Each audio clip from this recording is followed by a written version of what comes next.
Well, hello everybody and welcome to this revision video. We've got a treat for you today because we're going to be looking at the significance of one of the most interesting people in this time period, Mary, Queen of Scots.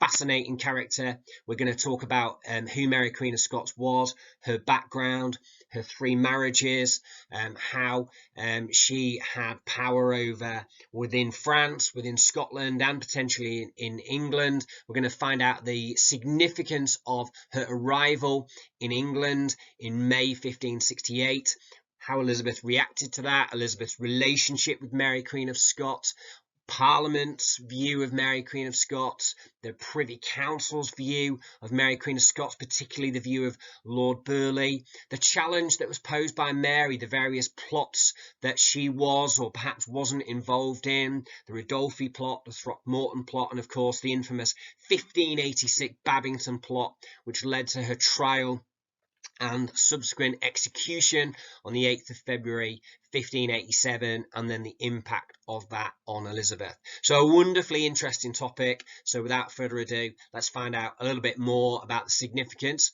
of Mary, Queen of Scots. So within this bit of the curriculum, we're learning about Mary, Queen of Scots and the Northern Rebellion, and learning about how Elizabeth dealt with Mary. All right, so Mary, Queen of Scots, there's a timeline here for you because it can get a little bit confusing, all the information around Mary, Queen of Scots. Mary, Queen of Scots is one of the most significant individuals for you to know about on the Elizabeth course. She's an absolutely pivotal figure, and she's involved in all aspects, really, of the course, particularly in terms of the Catholic opposition and also the tensions that increase with Spain.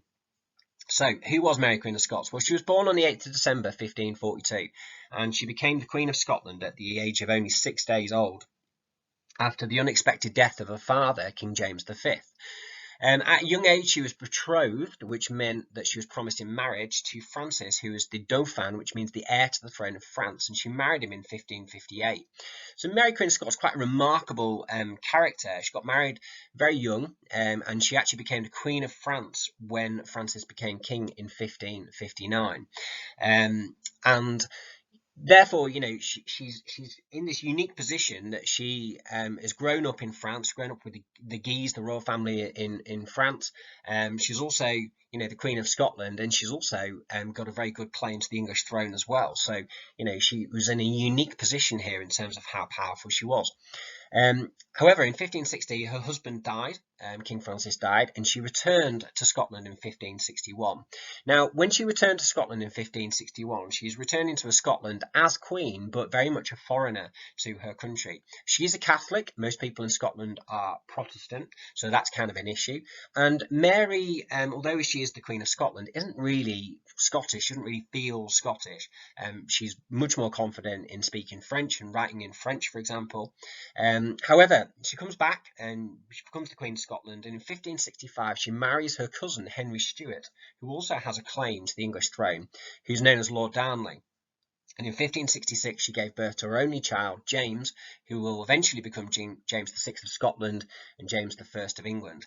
Now, in 1567, her husband, Lord Darnley, who obviously is her second husband, died in suspicious circumstances. Mary then ended up getting married to one of the main suspects in that murder, the Earl of Bothwell, which is her third husband. This was very controversial at the time. Civil war basically breaks out in Scotland. Mary gets captured and she's imprisoned at Lochleven Castle, and the Scottish nobility essentially take over the throne, and what they do is they force her basically to abdicate the throne in favour of her infant child, James. And what happens is she, in 1568, she escapes from Lochleven and she arrives in England and becomes a huge problem for Elizabeth I. Elizabeth I knows that she is a problem, so she's kept in captivity in various places, mainly in the north, away from the coast, until her death in 1587. Now, if you look there in orange, what Mary Queen of Scots does when she comes to England is she inspires and galvanizes and becomes a magnet, if you like, for Catholic opposition. So there's the Northern Rebellion in 1569, there's the Ridolfi plot in 1571, the Throckmorton plot in 1583, and the Babington plot in 1586, which directly leads to her execution in February 1587.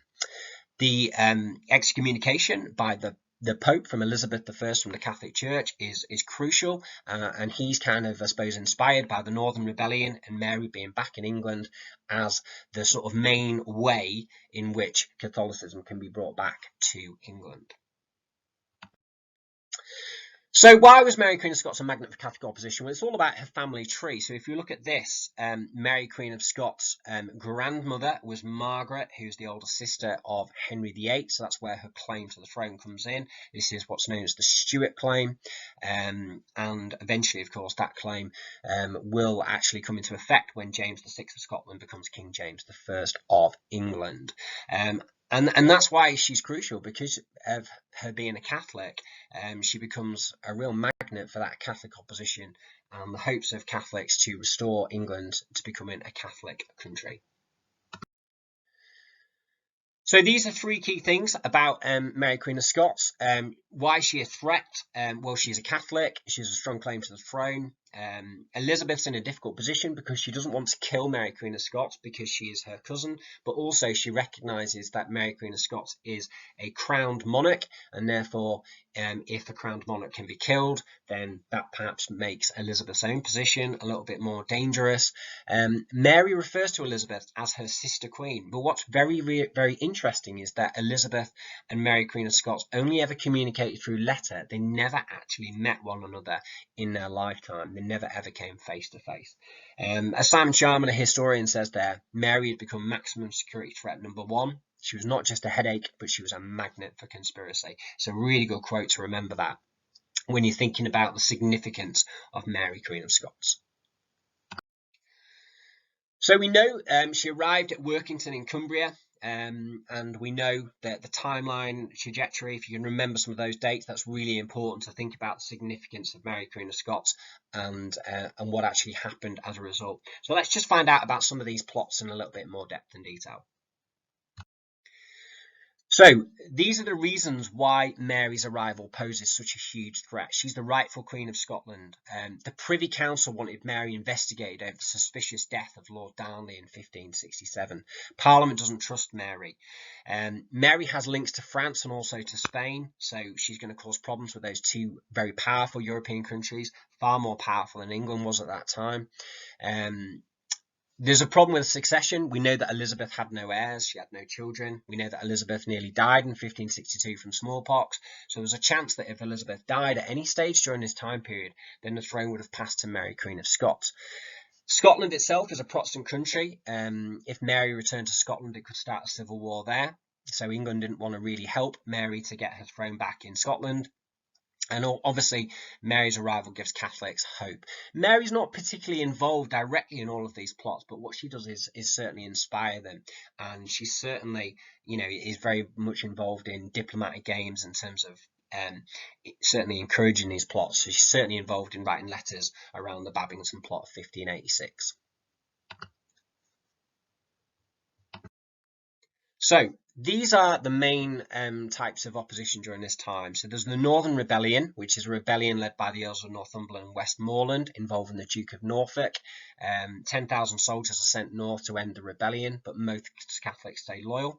The Ridolfi plot, well, Ridolfi is an Italian banker. He passed messages to the Pope and Philip II of Spain. And got them involved in the plots, and we see in most of these plots the Pope and King Philip of Spain are involved, and basically the plot is to overthrow Elizabeth, with Mary becoming the Queen, perhaps marrying the Duke of Norfolk. After the Ridolfi plot, many MPs demand that Mary should be executed, and one MP, is quite a nice quote this, calls Mary the monstrous and huge dragon, the Queen of Scots. The Throckmorton plot is to get an uprising of English Catholic nobles to free Mary, make her queen and restore Catholicism. An invasion force was supposed to be led by the French Duke of Guise and to be supported by Spain and the Pope. There wasn't enough evidence to kind of try Mary as a result of this. But then the Babington plot, Anthony Babington carried secret letters for Mary, a plot again to invade England, kill Elizabeth and put Mary on the throne. And this, because there are letters that implicate Mary, in the end there's clear evidence for Mary to be found guilty, which she is. She's put on trial at Fotheringhay Castle, and she's eventually executed at Fotheringhay on the 8th of February 1587. So there's some more information about the Babington plot, and this is why Mary gets executed. Mary defends herself. She says that no one can put her on trial because God has made her queen. Some of the evidence had been forged, and that's partially true.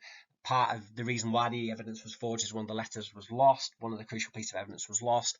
And some of the evidence was obtained under torture. But she is found guilty of treason, and of course the normal sentence would be execution for that. Now, Elizabeth is in a bit of a quandary with the execution of Mary Queen of Scots. She doesn't really want to execute her. She believes it's wrong to execute a fellow queen. But Parliament and the Privy Council, particularly Lord Burleigh, are insisting that she should be executed. Now, what happens in February 1587, Lord Burleigh actually makes up the claim that the Spanish had landed in Wales, that the Spanish Armada had arrived, in order to persuade Elizabeth to sign the death warrant. Now, that wasn't beyond reason to kind of think that, because the Spanish were planning to invade England in 1587 anyway. England and Spain were at war during that time. So, you can see why Elizabeth took that and was concerned about that. So what happened is Burleigh and the Privy Council persuade Elizabeth's secretary, William Davison, to take the death warrant to Fotheringhay Castle. Once Elizabeth had signed it, Elizabeth said to be shocked when she heard the news. The execution took place on the 8th of February 1587. Straight away, as soon as she's executed, her crucifix, her book that she had with her, bloodstained clothes, and the execution block were all burned so as not to create any relics or make her a Catholic martyr. And her body was left unburied until July 1587. So it's a very significant event, this, and it had huge consequences in England afterwards. Now, for Elizabeth, it's sort of quite convenient. She sort of claims that she didn't want Mary Queen of Scots to be executed, but I suppose this gave her that deniability. So when the Spanish, for example, weren't very happy that Mary Queen of Scots had been executed, she could deny that she'd actually been involved, and she could blame it on other people. And this is actually quite convenient for Elizabeth. But there's no doubt that Mary Queen of Scots was exceptionally dangerous for Elizabeth and was a real threat to her power and her rule. So we talked a little bit about this already. Lord Burleigh's banished from the court for 6 months. She refused to see him for 6 months. The secretary, William Davison, who took the note over to Fotheringhay Castle, took the death warrant. He's imprisoned in the Tower of London. Elizabeth is worried about Catholic martyrs, but actually the English Catholics don't rise up in protest. And yes, the execution does anger Spain, but they were already preparing to invade anyway there. Some French Catholics demand revenge, but the French king was worried about Spain becoming too powerful, so they didn't particularly get involved.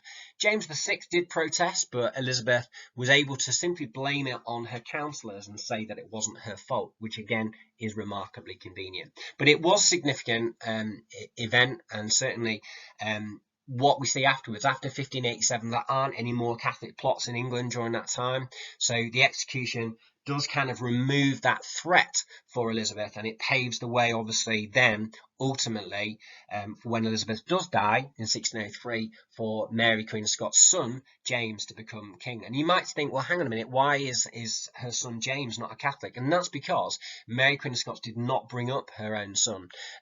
James grew up in the court in Scotland, and was influenced by the Protestant nobles at court, and therefore King James VI of Scotland, James I, as he would later become, was of course a Protestant.